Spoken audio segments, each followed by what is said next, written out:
Hello my fellow oddities, welcome to a new video, and before I even get started discussing the topic of today's video, look at all this stuff behind me. Like, my background is way better now. In fact, let me move my chair out of the way so you guys can actually, like, see it. Look at all these posters. They're glorious. All of them. My background isn't just like a blank wall or just like one Marvel poster. No, you can look at all these posters. You can look at Reptile. Well, you can't because I'm covering, my chair will cover him. But at least you can look at this movie poster. You can look at all these guys. You have actually stuff to look at other than just my face and like a few Funko Pops. So, yeah. Alright, time to move back. Okay. Alright, my chair is being weird right now. Come on. Alright, come on. Alright, just screw up! In today's video, we will be discussing why the most recently released live-action Mortal Kombat movie is actually pretty good, which seems to be a very unpopular opinion, especially among the hardcore Mortal Kombat fans. And guys, I'm one of you. So believe me when I say that this movie is not as bad as what some of you guys are saying. I mean, this movie gets hate from literally everywhere. The Pacific Ocean, the Atlantic Ocean, the Indian Ocean, all of the oceans just absolutely hate this movie and are just bombarding it with a bunch of negativity. I don't know why I said oceans. That's like the one place people don't live. But listen, I'm not here to invalidate anyone's opinions because as we all know, opinions really can't be wrong, or else that would just defeat the point of it being an opinion.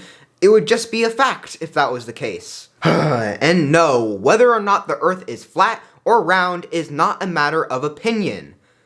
Everyone knows that it's a pyramid. Come on guys, simple science. However, what I will be invalidating in today's video is some of the stuff that the people who don't like this movie are saying about it, because a lot of it is either stupid or just plain wrong. However, there is definitely some legitimate criticism that I definitely agree with. Listen guys, I don't love this movie. It's not my favorite movie ever made. It's not even my favorite movie made this year. That would go to Shang-Chi, and both of them are gonna probably be beat out by... So just so you guys know, I'm being completely unbiased here. This is my honest opinion of the movie. If anything, since I am such a huge Mortal Kombat fan, I will be harsher on this movie than most general audiences. I mean, I don't even remember the first experience I had with a Mortal Kombat game. That's how long I've been a fan of this game for. Since literally before I can even remember. Now, should I have been playing Mortal Kombat, the game where you rip out people's spines, when I was like 3 or 4 years old? Yes, I love Mortal Kombat and I want to see it done absolute justice, and I feel like this movie did a good enough job at that. But before I explain why exactly that is, remember to like the video to help my channel grow, subscribe and turn on the bell for all notifications so you get notified every single time I upload a new video, and comment down below your thoughts on the newest live-action Mortal Kombat movie. It has begun! Now to get this out of the way, I'm going to be talking about the stuff I actually agree with the haters on first, just to, you know, save the best parts of the movie for last. This is pretty much the stuff in the movie that I just can't get behind, don't like, or just flat out hate. So yeah, without further ado, let's get started off with the first thing I don't like about this movie. Cole Young. Now, if you guys didn't know, Cole Young is a completely new character invented just for this movie. He was not in any of the previous games at all. Did you guys know there's almost 100 characters in the Mortal Kombat franchise? Pretty much half of which, maybe even more, have never, ever been given the spotlight that they rightfully deserve. And they waste a character on someone completely new who we have absolutely no attachment to. Of course fans weren't going to like this. Who made this decision? Oh, I know who it was. It was Warner Brothers, because of course studio mandates are just the worst thing in Hollywood movies these days. Gosh, I could do an entire video talking about all the behind the scenes stuff that happened with this movie, like Warner Brothers getting a whole bunch of people who weren't fans of the game to make like a rough draft of a script, then gave that script to like a real fan of Mortal Kombat and was like, hey, yeah, just keep the same exact structure, but just add a little bit of that Mortal Kombat charm to it. And the guy was like, but this isn't structured like a Mortal Kombat story at all, and Warner Brothers was like, it's fine, just deal with it. Literally every problem I have with this movie all comes down to that weirdly structured script that they just gave the guy to make a Mortal Kombat movie, and seeing as he did a really, really good job into making this somewhat resemble Mortal Kombat, I am super, my mind is blown, because if you read some of those original scripts, they are absolutely awful. I've gone into this in other videos, but it is, atrocious. Cole Young turns into Scorpion. Cole Young turns into Scorpion in one of those original... But whatever, this is probably the best we were ever gonna get. The worst thing about Cole Young as a character is the fact that he is the protagonist of the movie. Do you guys know who the main character of Mortal Kombat is? I'm assuming you do. It's Liu Kang, not Cole Young. That's such a stupid name. What, you got Liu Kang, Kung Lao, Jackson Briggs, Sonya Blade, Kano, Cole Young. Such a generic name, almost as generic as John Smith or something. Imagine John Smith being in Mortal Kombat. That's how bad this is. And it's also super clear that the writer of this movie, who, reminder, is a fan of the Mortal Kombat games, just did not care about Cole Young at all, because he has given some of the most awful dialogue I have ever heard in my life. You heard what Jack said. That thing is hunting people with a marking. It's after me. And if I stay here and it shows up, it could kill us all. No, it's not over. We still need to fight. And it's not just Cole as well. His whole family just has super weird dialogue with each other. There's no connections there at all. Who the heck talks to their daughter like this? You just made this? Yeah. That's pretty cool. And I'm sorry, but no teenager this girl's age is ever gonna address their mom like this. Hey, hi, Mom. And if Cole Young and his family aren't having weird dialogue, all they're doing is just screaming each other's names all the time.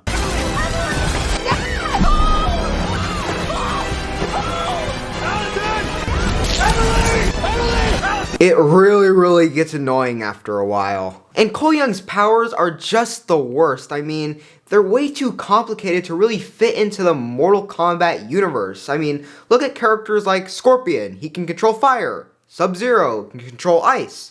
Raiden can control lightning.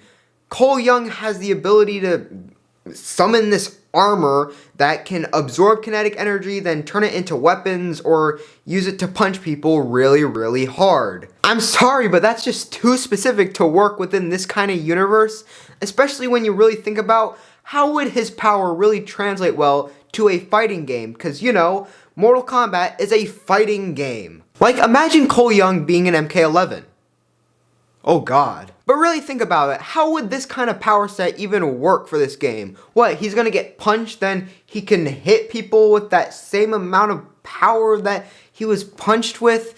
But that would be completely unfair, so he just wouldn't work at all. Side note, I was actually really worried that Cole Young would be an MK11. I would dread the day that there would be a trailer for a Mortal Kombat 11 Combat Pack 3, which never came out. I'm sad now. But I was pretty much really worrying that I was going to be watching the trailer, being all super excited, and then this guy would show up, and I would probably go through the 5 stages of grief. Cole Young is the worst aspect of the movie by miles. The next thing I'll be talking about, I'm not bothered by that nearly as much as I'm bothered by Cole Young. He pretty much ruined this movie from being a really great Mortal Kombat movie. I probably would have loved this movie if Cole Young wasn't just there. But to kind of end this on a positive note, I have nothing but respect for the actor who plays Cole Young, Louis Tan. He's an amazing martial artist, and even though he doesn't really show off his skills as much in this movie as he does in his other TV shows and movies and stuff like that, I have absolutely nothing but respect for him. He is not to blame at all for this character's absolute just downfall, the heavy weight, the burden that it just puts on this entire movie, none of that is his fault. It's all the fault of Warner Brothers and just the way the character is written. But with that being said, I never want to see Cole Young in my life ever again. Badass suit, Dad. Woo-wee. Well, next we have Arcana, and while I don't hate it as much as I just purely hate Cole Young on a visceral level, I really don't like Arcana either. Arcana is a part of a concept in this movie that I actually really like. It's the dragon marking. Basically, it's like a marking of a dragon that appears somewhere on your body, and if it's there, then that means you've been invited to the Mortal Kombat tournament. All good. You get this marking by either killing someone who has it, or if it's passed down through your bloodline. Still good so far. Where I start to have problems, however, is with Arcana, which is basically an inner power that you have because of this marking. Because the people of Outworld, which is the realm that Earth is going up against in this tournament, are just so much more powerful than the people on Earth, the Earth people need like a power-up to get onto their level, and they do this through Arcana. Basically, it's just a way to explain why all the characters have the different powers that they have in the games. They already had explanations for why these characters had these certain powers in the games, so there's literally no reason for this to be here. The only benefit to Arcana is the fact that Kano has some funny lines about really wanting to get superpowers. Just circling back on those superpowers. I think I get it now. It's kind of like a box of chocolates. You never know what you're going to get. Is it going to be fireballs? Is it going to be lightning? Huh? Could be shit. Could be a frisbee hat. You know, no offense, whoever you are. They could have just had it the same way that it was in the games, and there would have been literally no difference besides the characters would, well, be more unique instead of all their powers coming from a singular source. For example, Kano from the games does not get his laser eye from an inner power that's stored within him because of a dragon marking. No, it's because his eye gets super damaged, then he gets this cool metal robotic cybernetic replacements. That's awesome! And he can do more than just shoot a laser. He can use infrared vision, x-ray vision. He can do a whole lot more stuff than just pew pew pew. And also, the pure stupidity of Jax's Arcana, I don't even know how it happened. I don't even know who thought it would be a good idea for this to be how Jax gets his metal arms. In the games, Jax gets his arms torn off by someone. It's different within each iteration, and he basically gets these cool metallic robot arms from the Special Forces. Cool. In this movie, he gets his arms frozen off by Sub-Zero, then he gets taken to Raiden's temple where the monks piece his arms together, but they're really, like, bad.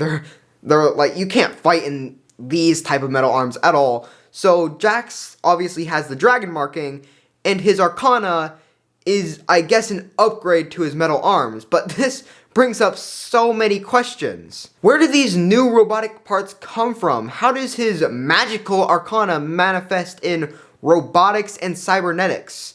That doesn't make any sense. And it's also stated that Kung Lao's Arcana is his hat. How does that work? So yeah, overall, Arcana is just super unnecessary and just brings up way too many questions that wouldn't have needed to be answered if they had just stuck with how the original games did it. That's pretty much all I have to say about Arcana besides this funny story that I have to tell. Basically, for my Survive the Apocalypse class for school, yes, that's a real thing, we were going on a hike and I was wearing this super cool Mortal Kombat necklace that I have decided you will never ever see me not wearing unless you were watching me sleep, which makes you kinda weird. And so basically this guy came up to me and noticed it, and well, basically this happened. Yo! That is a sick Mortal Kombat necklace. Yeah, I guess. What are you gonna find your Arcana? What did you just say to me? Oh, I said, when are you gonna find your No, I heard you the first time. Sorry, I don't really understand. Why would you say that to me? Why'd you do that? You insulted me. How? How? By saying that obscene word. Okay, look, I'm sorry, okay? Nope, sorry's not gonna cut it, pal. I just thought you were a Mortal Kombat fan. No, if you knew anything about Mortal Kombat, you'd know Arcana has nothing to do with the game. It's only a thing in the movie. Okay, fine, I admit it. I don't actually play the games. I just watched the movie once and thought that's how it was. I'm sorry. Typical. No, please. Okay. Fine, that's not the total truth. Here's what actually happened. Yo! That is a sick Mortal Kombat necklace. Yeah, I guess. What are you gonna find your Arcana? Yeah.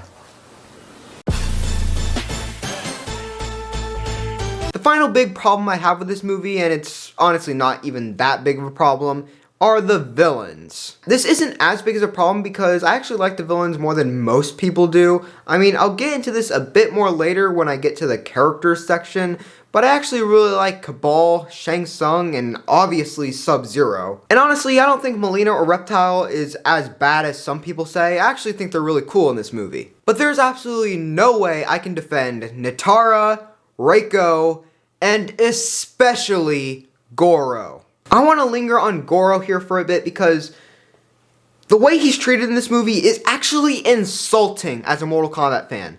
If you guys didn't know, Goro was the first sub-boss and probably one of the most iconic Mortal Kombat characters ever.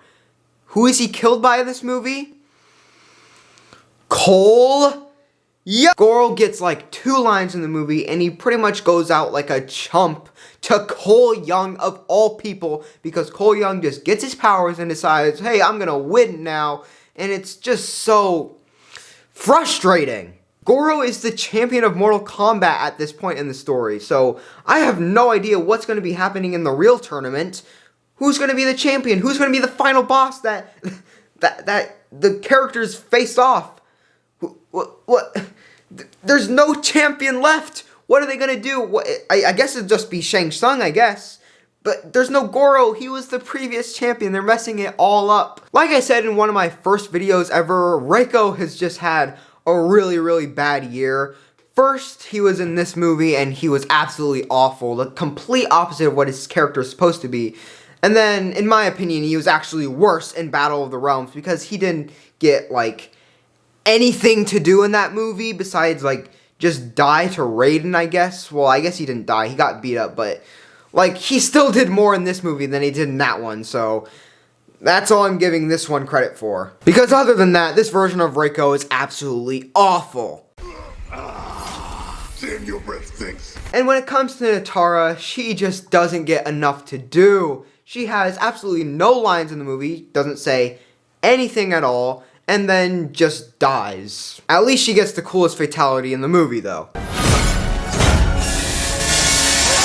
That's pretty much it for the villains that I really don't like. Like I said earlier, I don't really mind Melina or Reptile. I think they're cool, but most of the time they're placed in the same category as Reiko, Nitara, and Goro, which I think is just incomparable because those characters are pretty much actually awful, whereas Melina and Reptile, they still get cool stuff to do and they still resemble their characters. Well, at least in characterization. In terms of design and how they physically look, yeah, these guys couldn't be more different. This is not what Reptile's supposed to look like. This is what Reptile's supposed to look like. Get it right. And that's pretty much all I have to say that's negative about the movie. Now, on to the good stuff. You guys better get ready because this is going to be really fun. Alright, now despite what the title of this section implies, no, not all of the stuff I'm about to say here is completely perfect. This is more so basically the opposite of the last section I just did. Instead of talking about the stuff that I agree with the haters on, now I'm going to be talking about the stuff that most of the haters would agree with me on. Basically, this is the stuff in the movie that's almost universally considered good. And the first one we have up is Now this section just might as well be called Kano because he's pretty much the only character who's a source of comedy in the movie. Sure, some characters like Cole Young, Cabal, even Sonya have a few jokes, but first of all, they're not as funny as any of Kano's jokes, and second of all, they're very, very limited. There's like maybe one or two for those characters. It's an invitation to fight for something known as Mortal Kombat. Did you make that last part up? It just kind of sounds like you made it up. I mean, and look, they spelled it wrong. But yeah, Kano is pretty much the united character of all the opinions that are out there about this movie. He is the one thing in this movie that everyone can agree is good. And while I do think some people definitely overhype him, I think he is pretty funny in the movie. I don't think there's a single Kano joke in the movie that just falls completely flat. I think all of them are pretty good, whether it's just some one-liner, Excuse me. Where is it? You got a pen? You want to write this down? Get fucked. or if the joke is at his expense. Cute. Real cute. Let's see you try down again. That the only move you know, mate? Ah, no.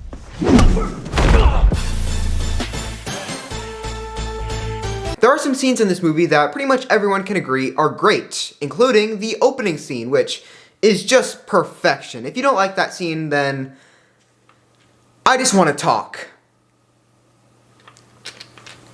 This is not as threatening as I thought it would be.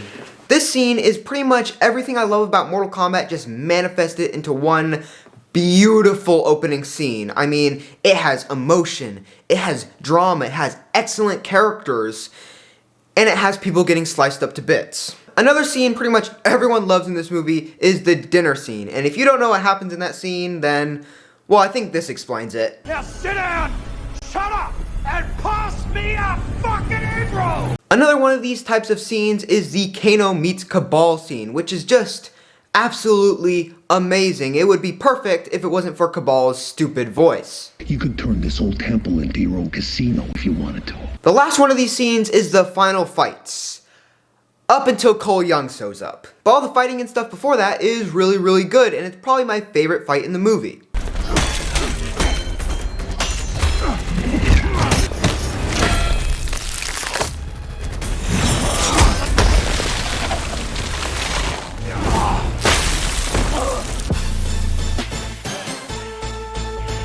The fatalities and the gore in this movie are absolutely amazing, and pretty much everyone agrees with me on that. I mean, it's kind of crazy to think that this was the third live-action Mortal Kombat movie, but it's only the first live-action Mortal Kombat movie to be rated R. The other ones were rated PG-13. I don't even know how that happened, but I'm glad this one is actually, well, a Mortal Kombat movie. Think about it, what made Mortal Kombat famous in the first place? It wasn't the gameplay, because the Mortal Kombat 1 gameplay absolutely sucked. It was the gore. It was the fatalities. That's what made the series popular. And so if you make everything PG-13, that's just not Mortal Kombat. If you have a fan base as huge as Mortal Kombat, or even less than that, losing what made you popular in the first place is absolutely one of the worst things you can do. Pretty much every fatality in this movie is from the games, and I'm talking about like the real fatalities, not something like Bihan killing Hanzo in the opening scene, or Sonya stabbing Kano in the eye with a gnome. That really doesn't count as a huge, big moment fatality, you know? Pretty much the only big fatality moment in this movie that wasn't from the games is Sonya's ring blast that killed Melina. I don't know why they didn't just go with the Kiss of Death fatality. I guess it just wouldn't really make much sense within this universe, since the Kiss of Death isn't Sonya's Arcana, it's the stupid ring stuff. See, this is the problem with Arcana. It limits the character's powers to only one type of move, and that's just dumb. Alright, I'm done talking about the bad stuff. It's just that it's kind of annoying sometimes. The fatalities that are recreated in this movie are absolutely beautiful. They look just like how they do in the games, and it's amazing.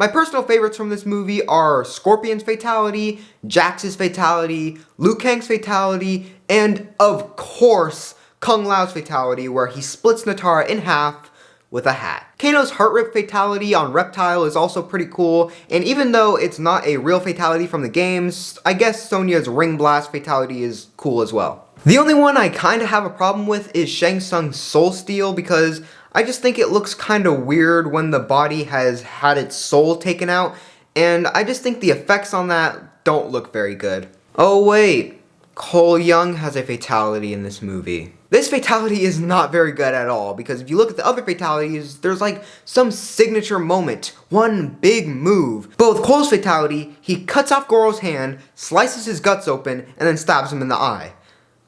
That's weak. There's no big signature moment, it's just a combination of other stuff, and it's just not really a good fatality at all. What did I say? What did I say? Not talking about bad stuff. This is the time to talk about the good stuff. Anyways, the golden chainsaw for coolest kill goes to Nitara, and the dull machete for lamest kill goes to, I don't know, Lin Kuei Warrior number 3. There, James A. Janice, I did your job for you. The CGI and special effects in this movie is absolutely astounding for like 99% of the movie. Some parts look a little wonky and Goro looks kind of like Mike Tyson, but other than that, it's absolutely amazing for a movie whose budget was about $50 to $90 million. That is insane. The ice effects on Sub-Zero are absolutely perfect. Like, for most of it, I didn't even know it was CGI. I thought it was like practical effects, but no. A lot of the ice and stuff was all CGI, and it looks insane. The fire effects on Liu Kang and Scorpion look absolutely great, and I love how Kano's eye laser looks. I specifically love the scene where him and Sonya are fighting in her trailer house, and it's really dark, so pretty much the only thing that's lighting the scene is his laser eye, and I think it looks really great. And Cabal's running effects look absolutely amazing. Perfect, just like how it is in the game. Jax's arms, which are fully CGI, also look really great, but I feel like the ones he has before he gets his Arcana look a little weird, but that might just be because I'm not used to seeing people with arms that small. But this movie isn't a CGI fest. It only used it when it was absolutely necessary, like when a character used their special abilities. Obviously, they can't get a guy who can actually control lightning because, well, he doesn't exist. I'm pretty sure every set in the movie besides the Nether Realm, which is only seen on screen for like a few seconds anyway, and the pit are completely practically done with no CGI at all. So yeah, all these places on Outworld are actually real places on Earth right now. You could literally go out and visit one of these places. It's kind of insane. Raiden's temple was completely built from the ground up, with the only CGI parts being some of the statues and the huge force field that Raiden puts over the entire place to keep the bad guys from coming in. I also love most of the costumes in this movie. Despite my dislike for how he was treated in this movie, Goro looks absolutely amazing in terms of costume. Again, his CGI looks a little wonky, but it's not that bad. I love how Scorpion and Sub-Zero look, especially Sub-Zero, since his chainmail kind of design is actually a reference to Shaolin Monks, and if you know me, you know I love that game, and I love Sub-Zero's design in that game, so I just love the fact that they're paying homage to one of my favorite Mortal Kombat games. Although a few characters have designs that I don't really like, including Reiko, Melina, and like I said earlier, Reptile. I also don't like how Cole Young looks, and that's not me being biased towards him as a character. I truly believe that his design is not very good. His armor just looks way too rubbery for me. I also find it really amusing that in this design he is wearing sweatpants. Guys, I just now noticed this while editing. What is that on his feet? I never thought I'd see the day where a character from Mortal Kombat fights in sweatpants. But that's pretty much it for the stuff that everyone agrees on about this movie. For the next section, I'm going to be discussing... Now, like the name suggests, this section is about all the stuff in this movie that I think is overlooked. The stuff that no one talks about really, but that I think is really good. The first underrated thing I'd like to talk about with this movie is... the music in this movie is just perfect for Mortal Kombat. It's exactly what I wanted to hear from this movie's soundtrack. And the fact that there are people who say that this movie's soundtrack is bland... I don't even... This movie might have my favorite soundtrack of any movie ever, and the guy who did this, Benjamin Wallfish, not sure if I'm saying his last name correctly, also did the It movies, which those movies also have a really, really great soundtrack. This movie has a soundtrack that can go from very melodic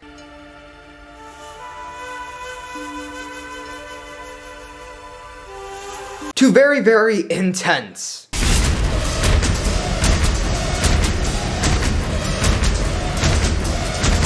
And I think that's absolutely perfect for Mortal Kombat. Like the director of this movie said, I've always believed that something elegant and beautiful can cohabitate with brutal and primal. So this soundtrack goes perfectly with Mortal Kombat's themes. And of course, they brought back that perfect theme from the original Mortal Kombat movie, and it's actually used very frequently. I was really worried they were only going to bring it back for like one scene and it was going to be barely recognizable, but no, it's clear as day that it's that original Mortal Kombat theme.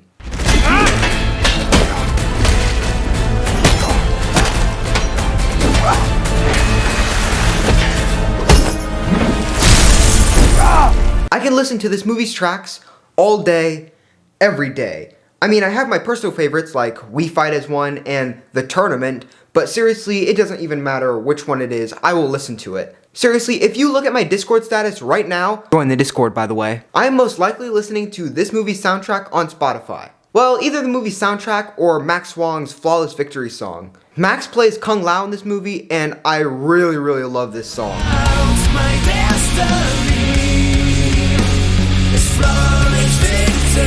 Seriously, if you haven't listened to the song, please do. Whether it's on Spotify, or YouTube, or iTunes, or any of that. This song seriously needs more recognition because it is absolutely amazing. One more thing before I move on to the next section. I absolutely love this part of the Goro soundtrack. It absolutely reminds me of that classic Mortal Kombat music. So yeah, I think this soundtrack does absolute justice to all the amazing music that has come from the Mortal Kombat franchise over the years. The next thing I want to talk about is the references in this movie, because while some people have said, oh yeah, the references are pretty cool, I don't think people have really gone in depth to how many references are actually in this movie. There are so many Easter eggs and little details that they really didn't have to add at all, but they did anyway, and that just shows me that they really care about the franchise.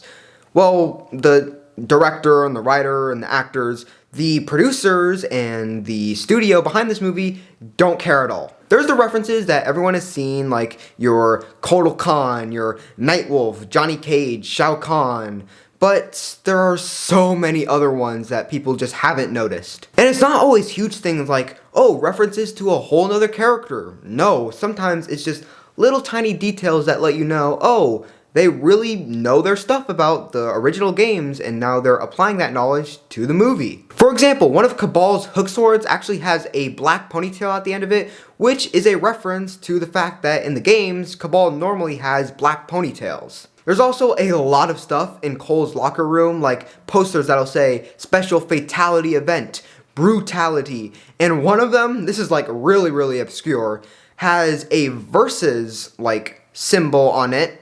Makes sense, it's a fight, but it's actually the same versus font that they use in Mortal Kombat 9. Also in a deleted scene, which I know it's not in the movie so it shouldn't count, but I don't care. Kano mentions his fellow Black Dragon, Jarek, who is presumed to be dead, I guess, in this timeline.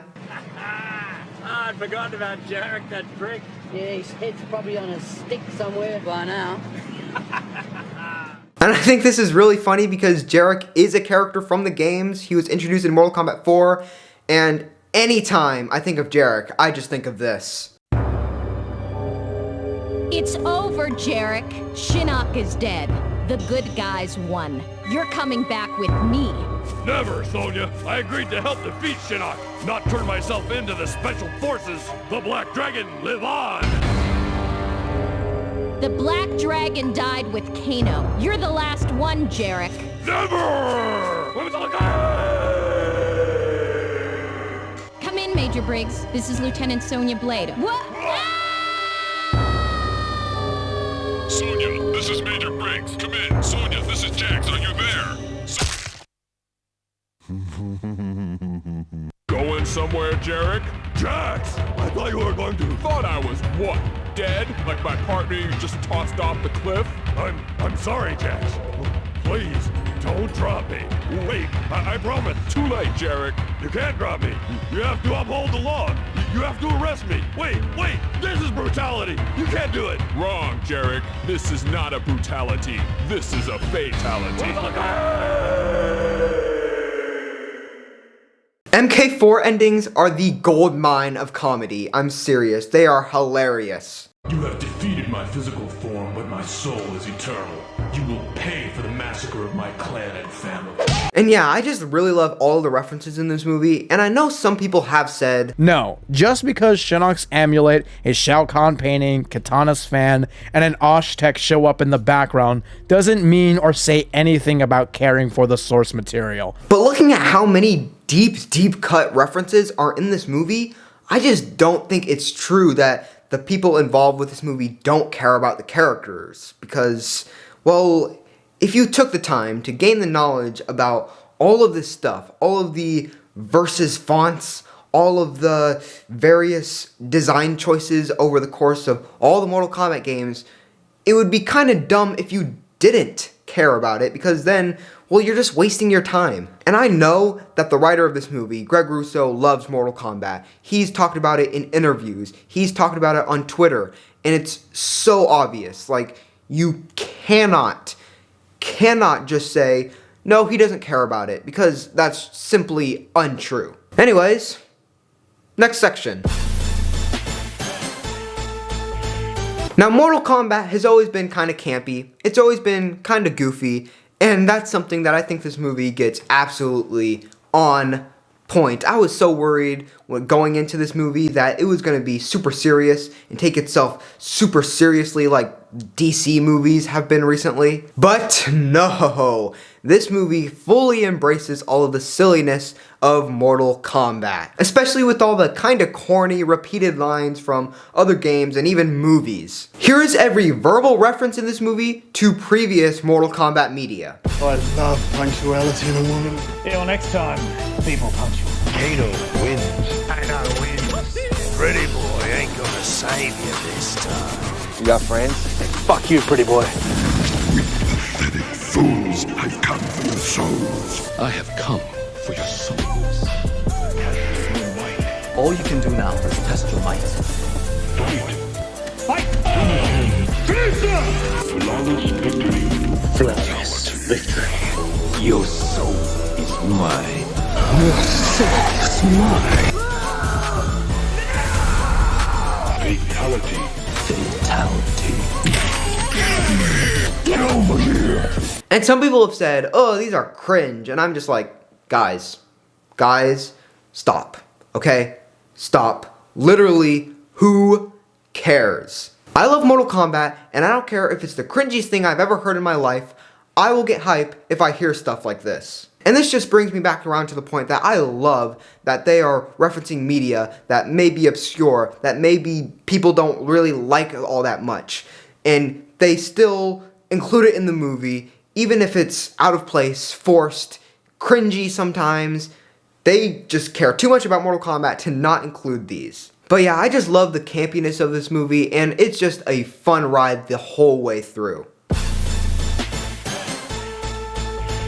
The fourth thing that I think is really underrated about this movie is the rewatchability. Seriously, I give this movie only about an 8.5, but I've seen it like over 50 times at this point. I feel like the reason for this is because it's a short, fun movie that's entertaining pretty much all the way through. I mean, it has Kano there for comedy, lots of cool action scenes, so I don't think anyone's really gonna get bored watching this movie. Especially me as a Mortal Kombat fan, watching some of the more hype moments really makes me want to keep watching this movie over and over again. I mean, if you're a Mortal Kombat fan, certain scenes and moments alone are enough to make the whole movie worth watching. Now, this movie might not be as rewatchable to some people as it is for me, because I have a lot of accessibility towards this movie. I have HBO Max, so I can watch it on there. I have it bought on YouTube, and I also have it bought physically on disc as well. So unless literally all technology goes down, I will never not be able to watch this movie. But it's still a fact that this movie is watched a lot because it's the most viewed movie on HBO Max that was released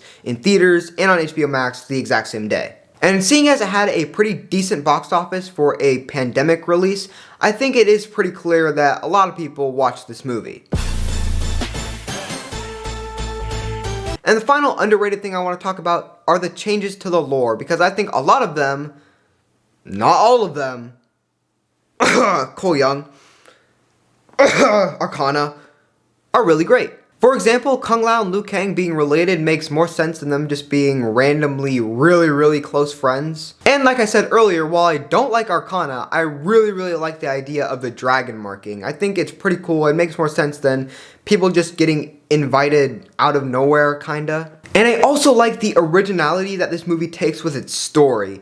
A lot of people did not like this aspect of the movie, but I think it's very refreshing that there's no tournament in this movie. Basically, if you don't know, the story of Mortal Kombat 1, which this movie was supposedly adapting before, well, we all actually saw the movie, is about a tournament with Outworld going against Earthrealm. Basically, if Outworld wins 10 straight tournaments, that means they can absorb Earth, and, you know, we don't like that. So the people of Earthrealm have to fight against the people of Outworld to make sure, you know, mergings don't happen. In the story of Mortal Kombat 1 and in the movie, Outworld has won 9 straight tournaments, and if they win the last tournament, well, it's not good. Where the story of the game and the movie differs is the fact that in Mortal Kombat 1, you actually see the tournament, but in the movie, everything that's happening is before the tournament. A lot of people just hated this because they were like, it's not Mortal Kombat without a tournament.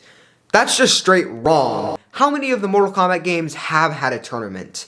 Like, less than 5. And there's about 15 Mortal Kombat games if you include spin-offs. And listen guys, adaptations of Mortal Kombat have just been the same thing over and over again. What was it in the original 1995 movie? It was a tournament. What was it in Scorpion's Revenge? It was a tournament. Mortal Kombat Legacy Season 2, which was absolutely awful, had a tournament. And even though it came after the newest live-action movie, Battle of the Realms also had a tournament, and Battle of the Realms also wasn't very good. I'm just saying it's very refreshing to have a new type of story with these Mortal Kombat movie adaptations. And it's way better to have the characters' relationships and motivations established before the big tournament movie. I mean, what would you rather have? Establishing these characters all in a big story beforehand, or just having all the characters meet each other on a boat going to the tournament?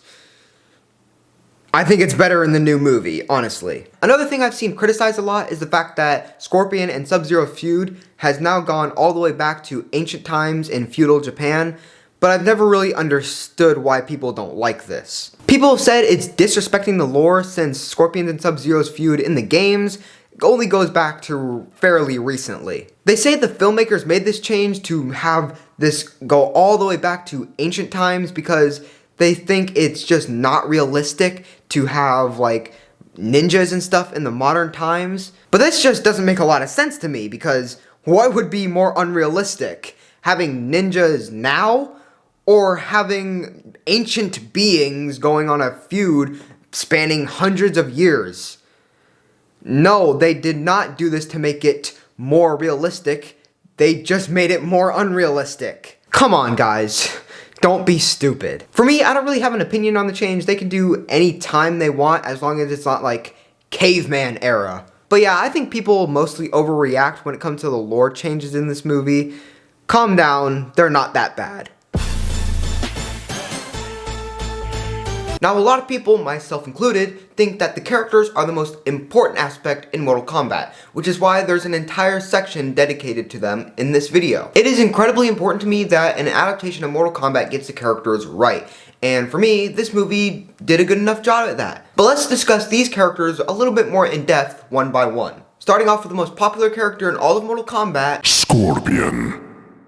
the revenge-fueled demon ninja whose family was murdered by the hands of Sub-Zero, or so he thought. I think Scorpion in this movie, for the limited time he's on screen, is pretty good. I couldn't think of anyone else better to play him than Hiroyuki Sanada. He does a very good job at playing the family man in the beginning and the rage-fueled warrior at the end. Unfortunately, he's not really in the movie that much, and even when he is, it's mostly just fighting, so you don't really get a sense of his personality as well as some of the other characters. Sub-Zero. The sociopathic assassin of the Lin Kuei clan who can also control ice. Bi-Han in this movie was done absolute justice after what happened to him in the Mortal Kombat 1995 movie. He was absolutely awful in that, and they completely redeemed him in this one. Bi-Han is my favorite Mortal Kombat character, and while I do prefer him as Noob Saibot just because his powers are cooler, and I think it's really cool that his name is made up of the last names of the co-creators of Mortal Kombat, Ed Boon and John Tobias, but reversed. But he is my preferred Sub-Zero to Kuai Liang, even though technically he is the definitive Sub-Zero. Sub-Zero in this movie is cold, emotionless, and very menacing, and that's all because of Joe Taslim, who is just perfect for the role. I can't wait to see how his Noob Saibot's going to turn out. That is going to be so cool. Also, Sub-Zero definitely deserves his own prequel spin-off series based on Sub-Zero mythologies. Kung Lao. You know what? He already describes himself. I'll just let him do it. The name is Kung Lao, descendant of the great Kung Lao, the grand champion of the Order of Light. I love Kung Lao's characterization in this movie, and even though he's pretty much the only character on the Earthrealm side with no real character development, I still think it's made up for by just how perfect his character is. The way Kung Lao acts and his personality in this movie is pretty much definitive Kung Lao to me. I don't think anyone could be a better Kung Lao than Max Wong. I mean, he does a great job acting-wise, and he also does a great job fighting-wise. He's probably the coolest fighter to watch in the entire movie. He jumps crazy high and is doing all these flip kicks and stuff, and it just looks so cool. The only problem with Kung Lao in this movie is that he does die. Well, if it didn't happen, we would have never gotten the greatest line in cinematic history. He's about to get his soul. Liu Kang. The orphan turned as champion and main character of Mortal Kombat. Liu Kang in this movie was done okay. I think his abilities and the way he fights is absolutely perfect, but I think he does have some problems when it comes to personality and characterization. Liu Kang in this movie is very, very stoic, and I just don't think that really fits Liu Kang's character because oftentimes he does make jokes. He is very optimistic. No! Enough of your madness! If you must die, so be it! Okay, if you show an out-of-context clip of him being angry, then that's not going to say anything about his real character. You're not there! He stole everything from me! Okay, hey, he was a revenant in that time. He was pretty much being mind-controlled by Quan Chi. That cycle must end, Liu Kang. This time it will! Stop showing out-of-context evil Liu Kang clips. It just doesn't work, okay? A new look? Just for me? You shouldn't have. See, that is way better, and it perfectly shows Liu Kang's— Oh my gosh, he's stealing his own soul! What is going on? Oh my god, stop! Stop, you're killing him! He's dying! Sonya. The Special Forces General and rival to Kano after he killed her partner. I thought Sonya was absolutely done amazing in this movie, and it's so refreshing from her character because a lot of the times,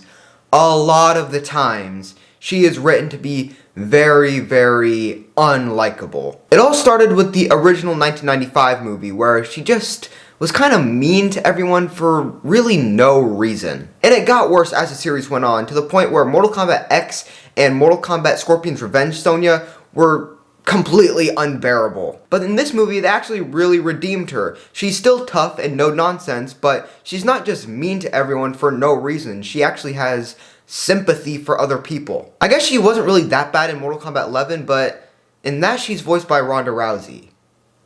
Ugh. Get in here, you cowards! Jax.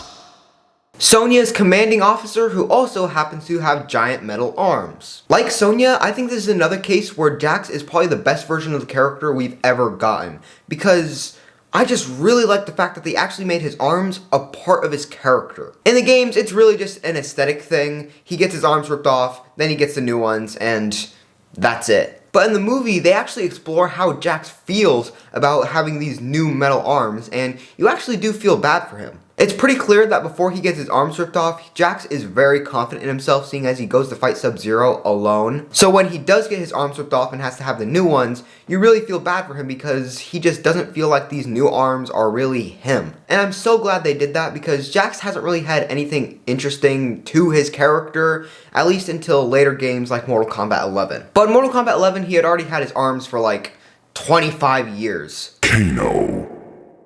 The Black Dragon mercenary and rival to Sonya. I also give really good foot massages. Now, I already talked about Kano quite extensively before, so I'm going to talk about something that I really hate with these types of characters, and it's that people are always saying that the comedy relief character is the best character in the movie because they're funny. But listen, just because a character is funny does not make them the best character. Like, so many people say Kano is the best character in this movie, and I just don't think that's true because Kano really doesn't have much to his character. He kind of has a reverse arc. His arc is him going from a good guy, kinda, to a bad guy. And he's the same character all the way through the movie, so there's really no way he could be the best character. But yeah, that's pretty much it. I already talked about Kano, so there's not really much to talk about here. Raiden.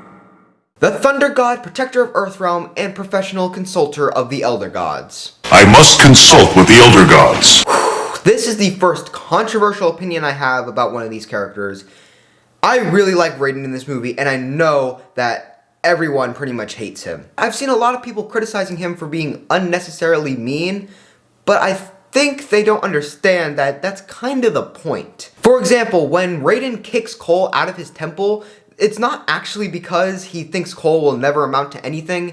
It's because he's sending him to be with his family so that when Goro attacks, Cole can unlock his Arcana. And people also say, why didn't Raiden interfere when Shang Tsung came to the temple and was able to get through the force field?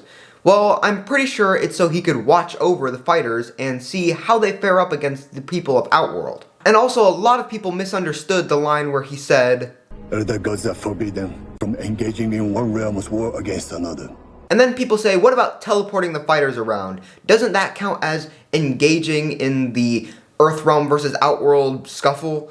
But not really. I think what he means by this is that he's not able to get into a fight with someone. So that's why he didn't save Kung Lao, because the only way he would be able to stop Kung Lao from dying is if he fought Shang Tsung, and obviously he can't do that because the Elder Gods do not allow that. And people will say he has no personality and he's completely stoic, which is just untrue just looking at the ending. I thought you said you couldn't get involved. He talks too much. Shang Tsung. Second controversial opinion in a row, I really like Shang Tsung in this movie. Now, is he Cary Hiroyuki Tagawa level? No, not quite. But I still really like this version of Shang Tsung because he has a presence to him and he has that big booming voice that is especially cool when he says lines like, "Take whatever trophies you desire, but their souls are mine." Like, I have no idea how a Mortal Kombat fan can listen to that line and say, yeah, this version of Shang Tsung sucks. Come on. I think Chin Han is a great choice for Shang Tsung, and I can't wait to see him be the real main villain of the next Mortal Kombat movie. Cabal. The sometimes good guy, sometimes bad guy who was burned alive and now wears all black and needs a respirator to breathe. Wait a second. Why does that seem really familiar? Oh my god. Is Cabal Darth Vader? Cabal is probably the most comedic character in the movie behind Kano. He has a lot of lines that are just like kind of funny because they're quite over the top. He's the reason I live in an iron lung. He's a low-life piece of shit scumbag. But like I said earlier, I don't really like his voice. This is going to sound kind of weird, but it kind of reminds me of Deadpool a little bit. And I wouldn't really consider Deadpool to be an inspiration for Cabal. Well, actually, now that I think about it, it's not that bad of a comparison. They're both mercenaries that are sometimes good guys, sometimes bad guys, and have, like, burned-looking skin. Huh. There's not really much interesting stuff to talk about with Cabal in this movie, other than the fact that he is a bad guy, like, straight bad guy, when normally in the games he is either, like, kinda teetering the line, or he's just a straight good guy. Also, in the games, he's normally a cop, which is hinted at in the movie, seeing as his costume is like a SWAT team uniform, and he also has the badge of his partner, Stryker, who is a real Mortal Kombat character, and he is just a cop. That's it. No special powers, he is just a cop with very outdated catchphrases. Police brutality coming up! Reiko. The general of Outworld's armies and Shao Kahn's right-hand man. Like I said earlier, Reiko in this movie is absolutely terrible and the complete opposite of how his character is supposed to be. He's supposed to be a very smart general making battle strategies and plans, but in this movie he's just a big dumb idiot who screams a lot. I feel like Nathan Jones could have done a good job with the character, but the script and the way he was told to act was just terrible. Nitara. The Outworld Vampire Huntress. I really don't know anything to talk about with this character. She doesn't say a single line in the movie, so she has no personality or anything. There's literally nothing to talk about. Reptile. The Zaterran Ninja? Does Reptile count as like a real ninja? Because I know some of the ninjas in Mortal Kombat, like Sub-Zero, don't really count as ninjas, but instead are like assassins. But what about Reptile? Is Reptile like a real ninja, or is he literally just like a reptile person? I don't know. Even though Reptile isn't in the movie very much, I think the one scene he does get is really cool. It perfectly shows off all of his abilities. His acid spit, his ability to turn invisible, and even his really long tongue. This scene is pretty much a perfect showcase of his character, and I'm pretty sure he would be more well liked if his design was better. Melina. The half-Tarkatan clone of Princess Katana. I thought Melina was done pretty well in this movie. She doesn't get that many lines, and she doesn't really do much, but I just think it's really cool how they really paid attention to the details of her character. Like, I would have never thought that a Mortal Kombat movie would adapt her teleport ability. That's just not one of those abilities that you would really, like, adapt all that often. For example, Johnny Cage has been in 4 Mortal Kombat movies, and in none of them does he use his powers for more than, like, one scene. But Melina actually uses her teleporting abilities fairly frequently, which I think is pretty cool. The only problem I have with Melina is that her mouth looks mostly normal and she has to open up her Tarkatan teeth, which I think is dumb. Her Tarkatan teeth permanently being there is like a big part of her character. You can't just not have that. Goro. The 4-armed, half-dragon, half-man Shokan Prince. Like I said earlier, Goro is done pretty terribly in this movie. He's not just a big dumb monster, okay? He's supposed to be intelligent. He's supposed to be able to make his own decisions, not have any person who's more powerful than him just order him what to do. This version of Goro makes the dumbest decisions ever. He goes to Cole Young's house, and instead of, well, trying to get Cole Young, he spends the whole time trying to get his wife and daughter, even though they're the ones that don't have the marking. That makes no sense. I mean, at least he gets like 2 lines. That's more than I can say for the Scorpion's Revenge version of Goro. Oh, if you didn't know, the Scorpion's Revenge version of Goro gets 0 lines.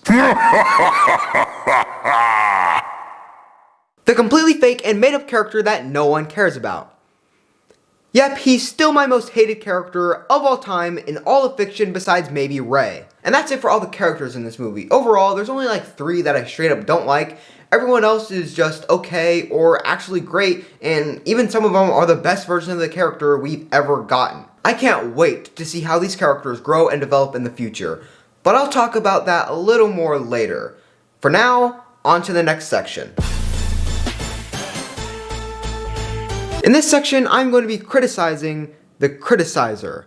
I'm going to be taking a few of the points people have made about this movie on trying to explain why it's not very good, and I'm going to explain why those things are either just stupid and shouldn't really count as a real criticism, or just wrong. Because a lot of people are very unfair to this movie, and a lot of people are just unfair to Mortal Kombat stories in general, but I'll talk about that a little bit later. For now, we're going to start off with the first thing that I'm going to defend this movie from, and it's... Now, this isn't really a problem when it comes to how the film was made and just overall quality of the film. This is just people getting angry because it's not like the games. Johnny Cage, the failed Hollywood actor that joins the tournament to prove his worth, is the only Mortal Kombat 1 character that is not in this movie. People were complaining, oh, how can you not have Johnny Cage? He's such a quintessential character to the entire franchise. You can't just not have him. But I don't really agree with that. I really don't think Johnny Cage is that quintessential of a character until later games like Mortal Kombat X. And really, if you look at Mortal Kombat 1, he's probably the character with the least to bring to the table. Yes, even less than Kano, because Kano at least introduces the Black Dragon Clan, which eventually leads to the introduction of the Red Dragon Clan and Dagon, which are obviously very big parts of Mortal Kombat's lore. And every single other playable Mortal Kombat 1 character brings out an entire new faction or clan to the Mortal Kombat universe. Scorpion has the Shirai Ryu, Sub-Zero has the Lin Kuei, Sonya has the Special Forces, and Liu Kang has the White Lotus. But what does Johnny Cage really introduce? There's no Hollywood side to Mortal Kombat. Johnny Cage is pretty much the only character other than like mocap that fits under that banner. So most of the time, Johnny Cage is just lumped in with all the other Special Forces characters, so he really does not bring any big side of Mortal Kombat to the table. And his other characteristics, such as being the comedy guy, or being the guy to introduce the Mortal Kombat world to the audience, is already filled up by other characters, specifically Kano and Cole Young. And before people say, oh, Cole Young should have been Johnny Cage, remember, Cole Young was a studio mandate. There was no way he wasn't going to be in the movie. And remember, the plan with Johnny Cage in these new movies is to have him being played by a big Hollywood actor. And no big famous celebrity is going to be a part of a Mortal Kombat movie when there hasn't been one in 24 years, and the last one was Mortal Kombat Annihilation. Brother, you're alive. Too bad you will die. So they had to put out this movie first to kind of put Mortal Kombat on the map again, so that it's more likely that a big Hollywood actor would actually want to be a part of this movie. And so now there's big potential for the next Mortal Kombat movie where Johnny Cage could be played by Ryan Reynolds, Scott Adkins, or Chris Pratt.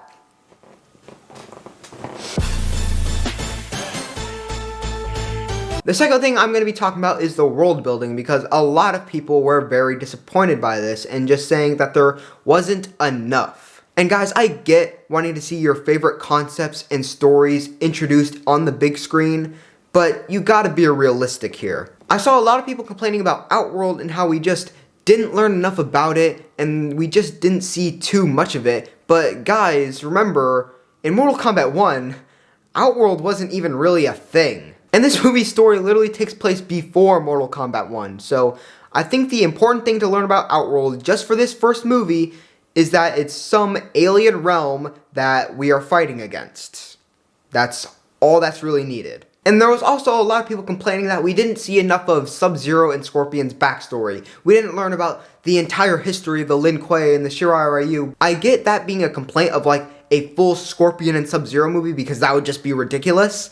But this is a Mortal Kombat movie. This is supposed to be all of the characters. There's just not enough time unless you want this movie to be like 3 hours, which I would be okay with, but general audiences for the first Mortal Kombat movie generally would not go and wait 3 hours for this thing to be over. Now, what I will agree in this aspect is some of the characters.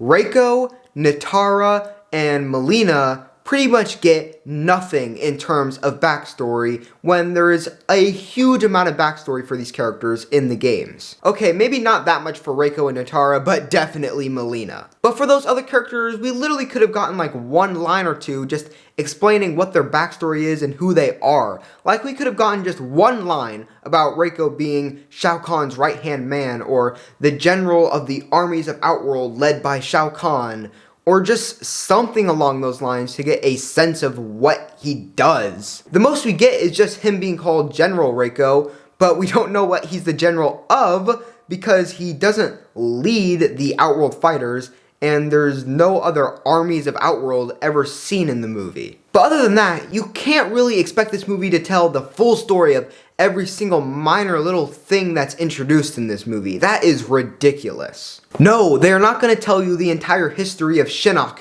or the entire history of Kitana just because you see one of their artifacts in the background.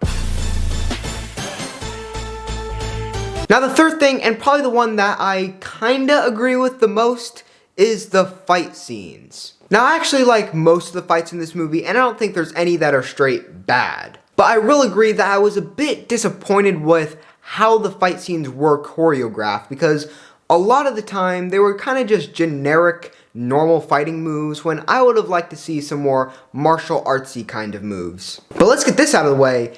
Any fight scene with Joe Taslim in it, 10 out of 10.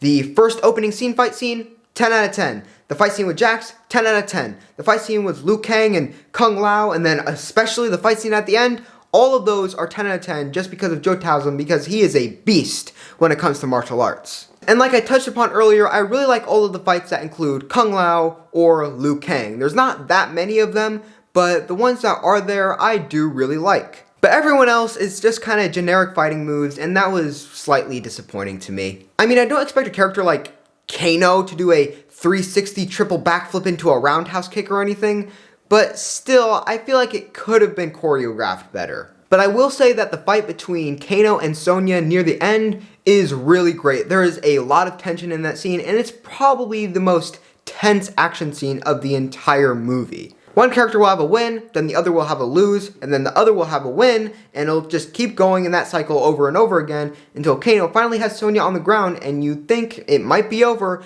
but Sonya grabs that gnome and sticks it into Kano's eye. It's definitely in my top 3 fight scenes of the movie. Especially since it is one of the more brutal ones, with them getting stabbed a whole bunch of times with like the same knives over and over again, and I just think it's really cool. But I will say fights like Jax versus Reiko and Melina versus Sonya, could have been way better. I'm not saying they're like terrible with a bunch of shaky cam and quick cut editing, it's just that I think the overall fight could have just been more interesting. They could have done something more with these fights. Like maybe with Jax fighting Reiko on top of the pit, maybe there's a lot of tension there, seeing as any of them could fall off at any moment and fall into the spikes. Stage interactables and hazards have always been a thing in Mortal Kombat, so I don't know why you wouldn't take this opportunity to introduce something like that in this very scene where you have probably the most iconic stage fatality in the entire series. But despite those kinda negatives I have, I really do like the fights in this movie, and they always keep me entertained.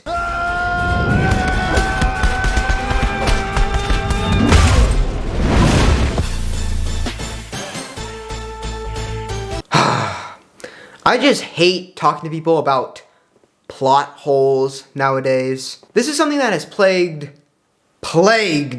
the Mortal Kombat community for quite a while now. There's so many videos that are like hours long, just picking apart every single small detail in any Mortal Kombat story, whether it be in one of the games or one of the movies, and it's just getting so tiresome. The types of details these people go into are not the types of details that make or break an entire story. It's getting to the point where it's treated as an actual film criticism if a character is like 2 inches away from where they were like 1 second ago, and that's just getting ridiculous. And this isn't just in Mortal Kombat, this is in a lot of stuff, but I want to focus on Mortal Kombat because it is really bad with these games and movies. Funnily enough, this movie doesn't get as picked apart as the games do because the games just have it the absolute worst, especially Mortal Kombat 11, which has a great story, but everyone is just too focused on minor continuity errors, and it's really annoying. But I find with most of the people complaining about the plot holes in this movie, they're just applying the logic from the games to this movie, and you can't really do that. One, these types of plot holes don't work for general audiences who know nothing about the games. And two, there are a lot of changes from the game to this movie, so you can't really apply that same logic. For example, I've seen a lot of people try and criticize this movie for the fact that the Elder Gods don't try and get involved and stop Shang Tsung from trying to kill the Earthrealm Warriors before the tournament, even though it's clearly explained in the movie that the conflict outside of Mortal Kombat is not forbidden. And I also heard a few people complaining about the fact that when Scorpion hit Sub-Zero's ice clone, he didn't get frozen like how it is in the games, but again, you can't apply game logic to the movies because, well, the logic might not be the same sometimes. Probably the dumbest criticism by far I've heard for this movie is that Scorpion says, "Get over here," in English. Would you have rather him said it in a language you can't understand? You know, taking all of the hype away from the moment. Now, people were complaining about this because Scorpion only speaks Japanese the whole film besides for this one moment. If anything, I think that makes it more powerful, but you know what? You guys do you. This kind of brings me back to the point I was talking about earlier with the people who are saying, oh, these references to the game, they're cringy. And I just don't get these people. They want there to be no references to the game, apparently, but at the same time, they want the movie to be just like the games and the story to be, like, word for word, exactly, plot point for plot point, the exact same thing. They want them to embrace the silliness of Mortal Kombat, but at the same time, not embrace the silliness of Mortal Kombat and take it all seriously. That doesn't make any sense. The final, most important, and most frustrating point I'll be making in this section is character development. A lot of people say that this movie has no character development and all of the characters have no personality and there's nothing to them. Well, that's just completely wrong. There are entire scenes in this movie devoted to pretty much just character development.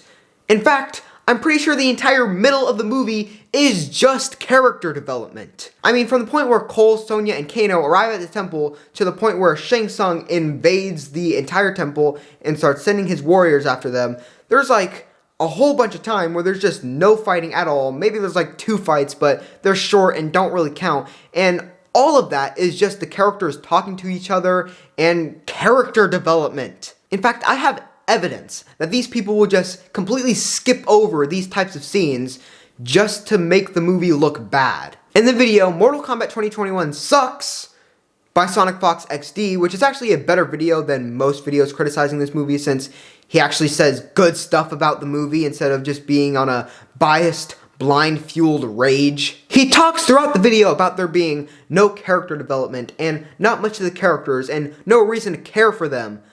But watch what happens here. Then we cut to Jax using his puny arms. Emotional scene blah blah blah. He completely skips over a pivotal scene for character development between Jax and Sonya and writes it off as just emotional scene. Come on, you got this.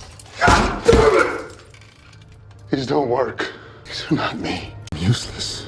Why even bring me here? You remember what you told me? Either you keep going and you prove to yourself that you can do this, or regret it for the rest of your life. How are you going to complain that there's no character development, then skip over a scene with character development? Come on! Most character development scenes are going to be emotional because they're about the character and their struggles. Come on! Also, a lot of people completely skip over the scene with Liu Kang and Cole, and I know everyone hates Cole. I'm with you guys, but this is a pivotal scene for Liu Kang's backstory and just revealing who he is as a character. I mean, in this scene, it's kinda implied that Liu Kang was child trafficked. Upon graduation, I was given the name of a man. He was a purveyor of rare things, children, orphans, like me. And also, it's said in this scene that Liu Kang feels worthless without Kung Lao, which makes Kung Lao's eventual fate all the more sad. Unlike Kung Lao, I was just a worthless stray. Master Bodai Sho found me half dead in the gutter and brought me to the Wuxi Academy. There, I was given a purpose, a brother, Kung Lao.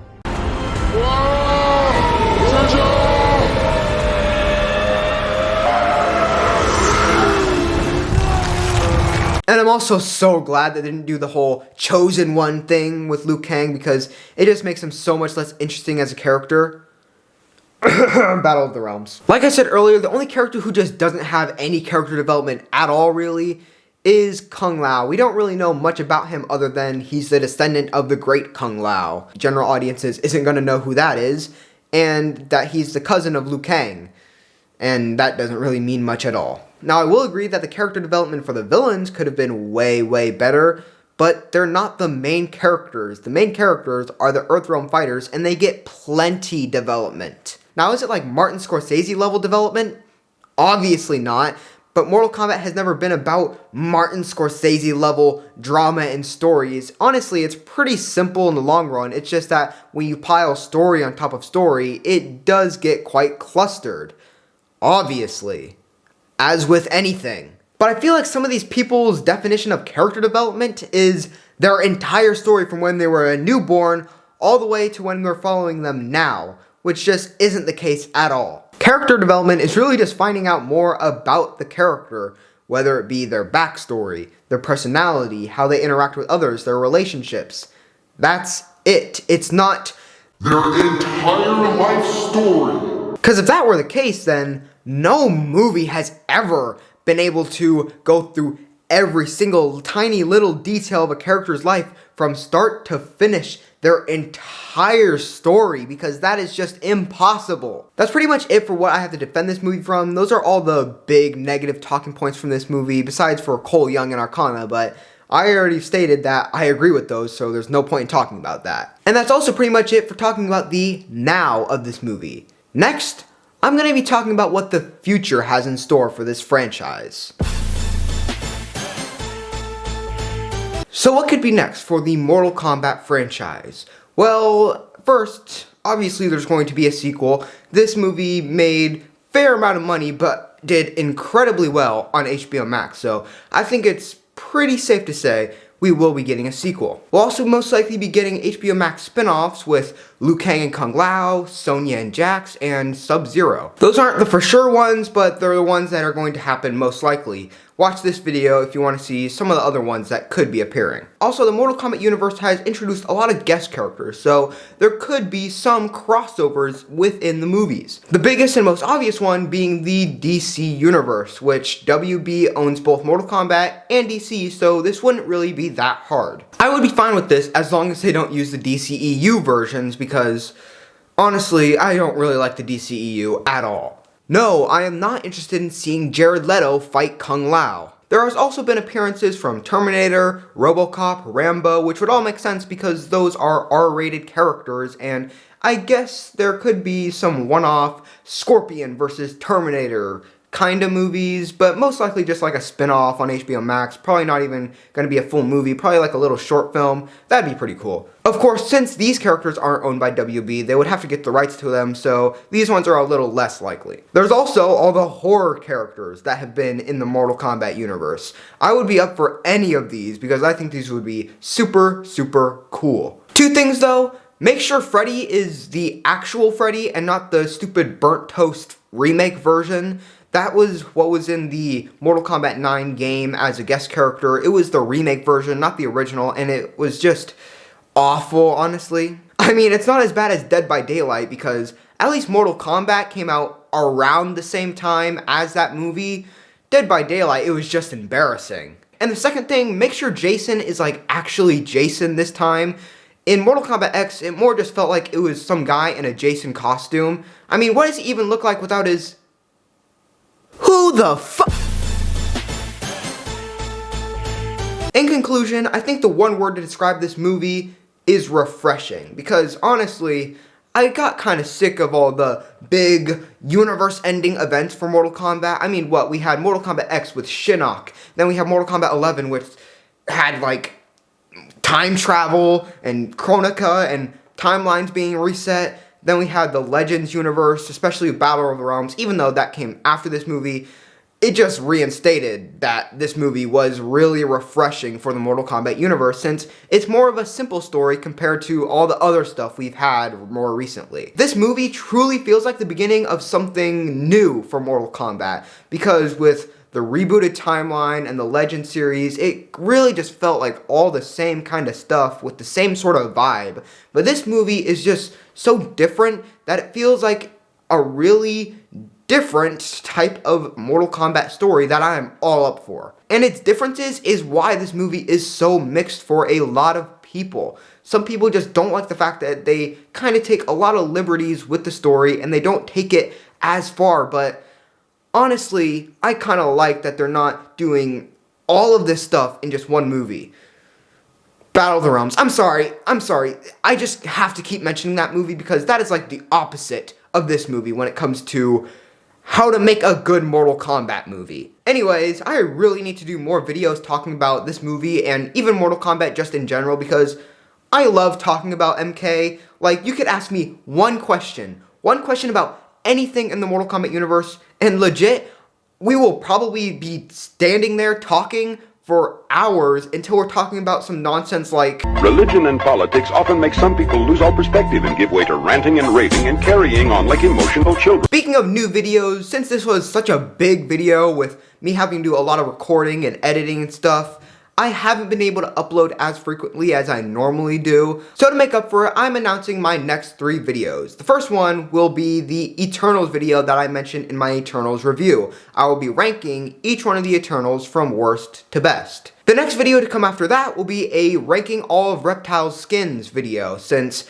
I did the first 2 Mortal Kombat 1 ninjas, so it just makes sense that I'll do the last one to come out of that game. And then finally, after that, I will be talking about NetherRealm Studios' next game, what I'm hoping for it to be, and what it most likely will be. Since there is a lot of possibilities that no one is really for sure on. It could be Mortal Kombat 12, it could be a Marvel game, it could be Injustice 3. Please don't be Injustice 3. And that's pretty much it for this very, very long video. Remember, like to help my channel grow, subscribe, and turn on the bell for all notifications so you get notified every single time I upload a new video. And finally, comment down below your thoughts on this latest live-action Mortal Kombat movie. That's it for this video, my fellow oddities. I'll see you next time.